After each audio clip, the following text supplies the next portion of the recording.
Tourism operators in Tasmania's outer regions are reducing operating hours, laying off staff and just trying to ride out a major softening in the market, with visitor numbers to the state the lowest in a decade. With big cuts to Tourism Tasmania's budget, some are calling on the state government to take the industry more seriously. Fiona Breen visited one of the worst affected regions, the North West Coast.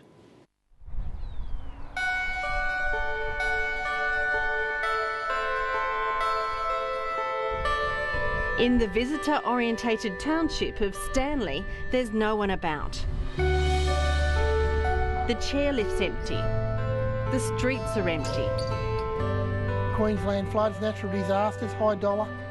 And our locals have been down because of bad dairy prices and such. A bit like a perfect storm, really. Many operators in the northwest and on the west coast are feeling the pinch.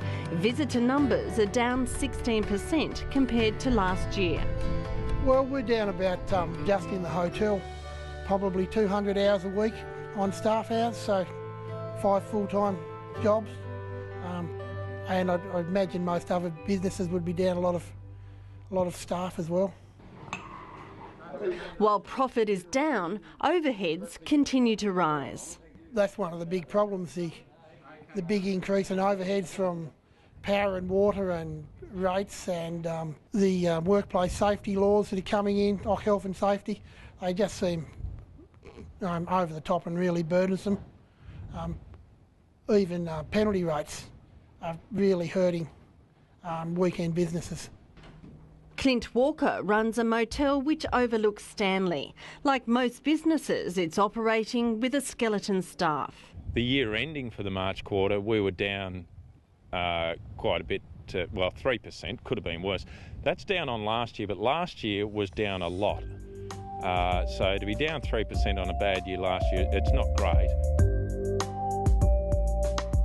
The government maintains tourism numbers to the state have been steady over the past 2 years, but the industry says the numbers of people coming to Tasmania for a holiday has declined. The key figure that the government doesn't talk about enough is the holiday visitor numbers, and that's seen a 7% decline last year, and it's been year-on-year decline for about the last 4 years. So whilst the overall visitor numbers continue to hold up, a lot of these are family and friend travellers, business travellers, event travellers, and the market that we're really seeing softening in is the key holiday visitor market, who get out into the regions and support regional tourism operators. The statistics show that visitors are staying for shorter lengths of time and rarely venturing out of Hobart and Launceston. They're not getting out to the regions and places like Stanley on the northwest coast. The total number of nights spent by visitors has dropped by about 2. A lot of visitors to Tasmania now, they're flying into Launceston or Hobart and having a few days in either of those cities, or maybe a couple of days in Hobart and then a couple of days in Launceston and then flying out. That sort of really impacted the average length of stay for the total visitation to Tasmania. Cheap airfares and attractions like the Museum of Old and New Art in Hobart have been good for the major centres. What we really need to try and do is to re-educate the visitor, or the potential visitor, that Tasmania is a lot more than just Launceston and Hobart, and to plan on coming for somewhat more than 4 or 5 days. Back before we had the cheap airfares, I think the average length of stay was 10 or 10 and a half nights, and now I think it's down to about 8. Smithton did well out of the federal government's broadband rollout, but that already seems like a long time ago. We had a very good winter last year, and I think that was because of the NBN rollout. So we had a lot of corporate clients through that period, so that was great for the region and great for us through that period. So yes, 1,000 bed nights up at the end of December, but lost all that I gained from January through to the end of June. A Legislative Council Select Committee looking into the tourism industry recommended the Northwest develop another icon attraction. Some are pinning their hopes on the controversial Tarkine Loop Road. It's been a long time, yes, 3 or 4, 5 years. There just seems to be a lot of stalling and messing about over nothing, so that's good that they've now announced that they're going to do it. The state has allocated $19.2 million in the budget for a revised version of the original development, with plans to upgrade 86 kilometres of road that already winds through the area. I think it is one of the answers. It's not the be-all or end-all of, I suppose, the silver bullet or the golden bullet, but at the end of the day I think it's a major answer to actually add more attractions and add more ability for people to actually get out and about and see the different elements of the Tarkine. The state is still to put the Tarkine Road proposal to the federal government. It won't come soon enough for some. The new owner of Dismal Swamp on the edge of the Tarkine took over the business less than 12 months ago. Already he's had to reduce costs. At the moment we're only operating on weekends.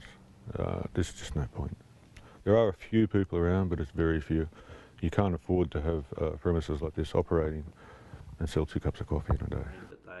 Delays in the Tarkine Road development and a lack of investor confidence has forced the Tall Timbers Group to put off plans for a multi-million-dollar backpack investment. I am a little bit concerned that stage 2 is not included within the forward estimates, and in the forward estimates it seems that stage 1 has been stretched out for a 3-year period instead of shortening that period up. It should be, in my terms, it should be complete in the next 2 years.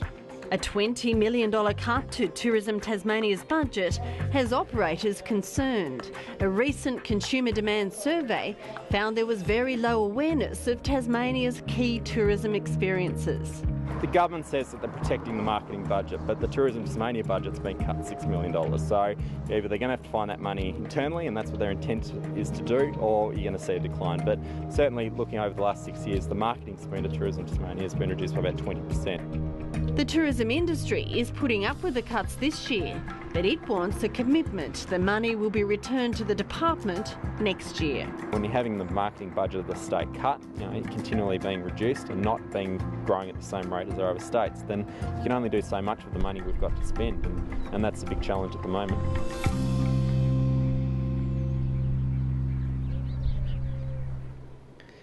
The new head of Tourism Tasmania, Tony Mail, had agreed to appear on 7:30 Tasmania but later withdrew.